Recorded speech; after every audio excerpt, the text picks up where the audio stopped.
Okay, this is a summary of today's Tanya, which basically, the first couple of chapters we learned about the Nefesh Elikis, the godly soul. The godly soul has a love for Hashem, and it basically has garments, the way it expresses its love. And that's the thought, speech, and action of Torah and mitzvahs. And it says the garments are actually higher than the soul.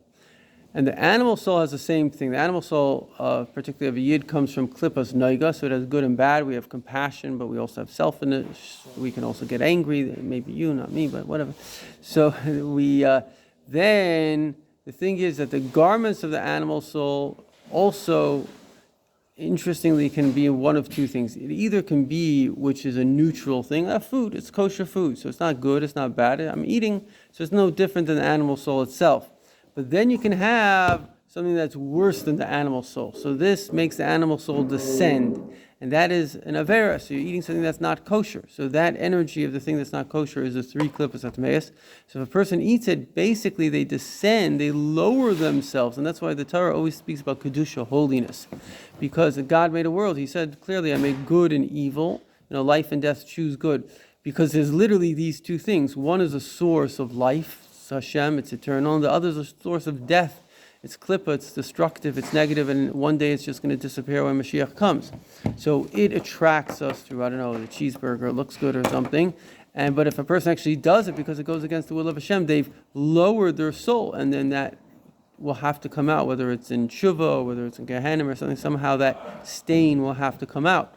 So our goal, of course, is to use ourselves for the positive, elevate the whole world, the things that we're not meant to use, but the things that we are meant to use. And this is a very big thing of Chassidus, because a lot of Jews, a lot of people in general that look at religion, they look at things as being good or bad. So it's always about being good and not bad, but it's actually not so simple. There's good, bad, and neutral. And the goal is to take the neutral and elevate it. And that's why the Rebbe's whole approach to this world is not to look at the world like it's bad. Oh, it's technology, it's bad. No, it's technology. How do I use this for Hashem? Obviously, there may be aspects of it that are terrible that you have to stay away from. But generally speaking, most of the world is neutral. And it wants us to use it for holiness. And we, in fact, have the tremendous... Baal Shem Tov gives an example. He says, like a king that a beautiful diamond. And he told everyone, I lost my diamond, you have to find my diamond. Meanwhile, he hid the diamond, and he even gave his son hints where to find the diamond, because he wanted to be able to reward the son. So like all these things in this world that have the energy to be elevated, the Jews were sent all over the world to do a mitzvah here. Like the Baal Shem Tov says, it could be a guy goes on a business trip, he doesn't even make a profit. Why? Because he needed to make a bracha on water in that location. He had to elevate the water.